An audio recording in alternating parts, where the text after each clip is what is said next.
Hello and welcome to the Grapeseed Official Podcast. Today is the first day we open up the Take a Step series, no longer going unit by unit, but instead diving into any component requests or recommendations, whatever is unique or interesting on this series. The focus component for today is actually going to be my pick. I've taught many lessons over a variety of units in the 11 to 20 range, but to be wholly honest, I personally don't have a lot of experience with Unit 16. I've done my RAP though. It has some great components in it, like Six Little Ducks, where the intro sounds a bit like a Boyz II Men song, which is another point on this podcast where I am clearly dating myself. One component in this unit has always stuck out as a bit odd, but I've never done the research into it to see the space it fills in Grapeseed. It's I see a story. What makes this one stick out, if you haven't seen it before, is that within the text on the teaching cards are pictures of the objects the narrator sees. I remember in the time before lesson plans getting several questions about this component to which I found it hard to give an answer. Luckily now, we have so many supplemental materials available to us to help give us the answers we seek and better inform our teaching. Let's just get right into it. A natural thing we do as teachers is pick up a new component, look over it, and try to imagine its purpose. When you pick up what do you see in Unit 1, it's easy to find the target language, I see or the animal sees. Simple, easy, and appropriate for Unit 1. But here in Unit 16, the mentor text for our component has quite a bit of the same language, generally an I see expression listing a few different objects per sentence. So what's the point? Isn't this all too basic and easy? Even as we crack open the teacher manual and look first at the quick checks, we still don't get some clarity. The quick checks here follow the general pattern of confirming that students are beginning to answer questions about the story, then checking if they can more fully answer questions about the story, and finally seeing if they can use the language from the story to talk about other things. As we look at the learning objectives, we start to get an idea. There are a lot listed here, but I will highlight some.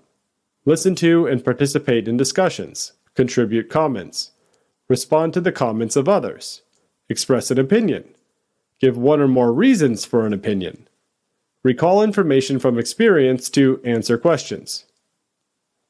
That is quite a variety of objectives, all for a component made up of I see sentences. I always highly recommend going back into the archive and listening to past episodes, as they don't get outdated. You won't have to go too far back for today's. In 129, we had a Grapeseed Greatest Hits episode with Matthew Green. One of the components we discussed was Unit 22's Ned, Ted, and Red Scary Shadows. In our discussion, we talked about how the comprehension questions we ask about the story are almost just a simple check of understanding so we could get into what we really wanted to do, which was have discussions where students use all the language they have acquired in Grapeseed up until that point to share ideas and opinions. While that becomes much more common in those later units, the language we see here in this focus component and the wide variety in learning objectives lead me to think that this story is similar in its purpose.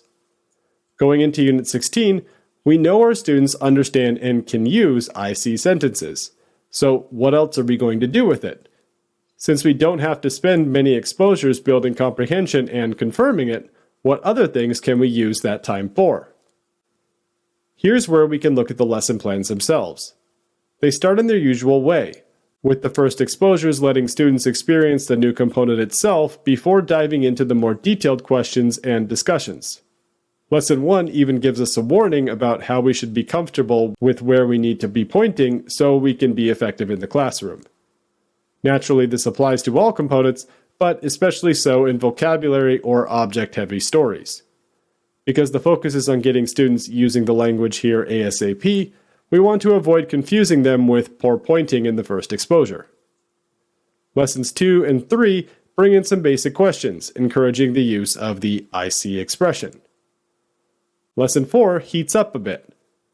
Let's look at the questions we are directed to ask. Is he having breakfast? What do you see on the breakfast table? Are the airplanes for breakfast too? What do you see outside the window?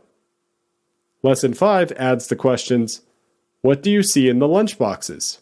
Who else sees their food? Where are the children? Where do you think they are going? Looking at all 8 of these questions, we can start to understand how all of those learning objectives will be targeted.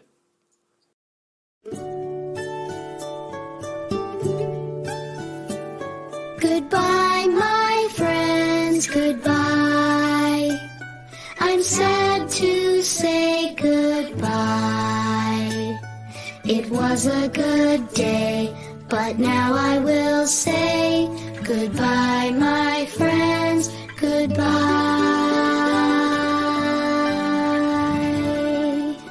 Goodbye, everyone.